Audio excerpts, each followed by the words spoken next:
They said his grave was sealed with chains and heavy stones. But that night, I saw the earth open. My name is Kihind. I was 14 years old when it happened. I lived in Igbara-Odo, a quiet town deep in Yoruba land. It's one of those places where everyone knows everyone, and stories live longer than the people who tell them. There was one story people never liked to say out loud. They just called it his story. They were talking about Ajani the warrior. Ajani wasn't a regular man. He was a war chief, tall and strong. His skin was dark like burnt wood, and they said no bullet could pierce him. He fought in many tribal wars, led raids, and took heads like trophies. But what made him feared wasn't just war, it was the way he refused to die. When he finally died, old and full of hate, the elders buried him with charms, chains, and iron spikes. The Babalawo warned that his spirit still wanted blood. People were told never to speak his name at night, never to go near his grave, and never to dig around the forest hill they buried him under. But my cousins say he didn't listen. It was in August, the rainy season. The floods had washed out part of the hill road, and Say said we could help clear it for money. He brought shovels and 2 friends. I didn't want to go, but I followed because I didn't want to look weak. When we got there, it was too quiet. No birds.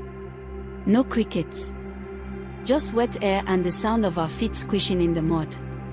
We started digging near the old trail. Say hit something hard. He laughed.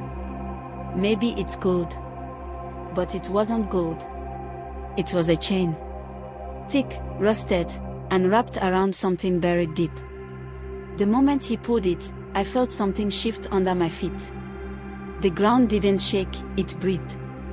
Like something was waking up. We heard a sound like metal grinding under the soil.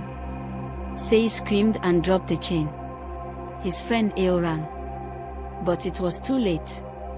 The earth opened, like a jaw.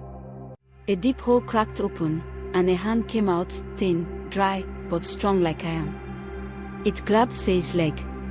I couldn't move. I watched it drag him halfway into the ground. He was crying, begging, but the mud swallowed his words. Then it stopped. No one spoke. The ground closed, just like that. The hand was gone.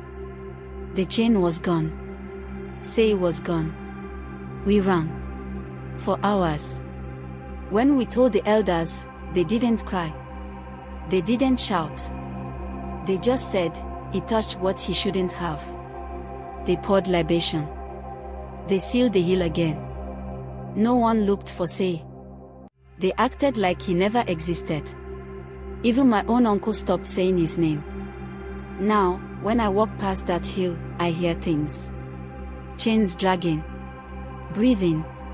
Like something waiting. So I'm telling you, if you ever visit Igbara-Odo, and someone offers you money to dig near the forest hill, don't.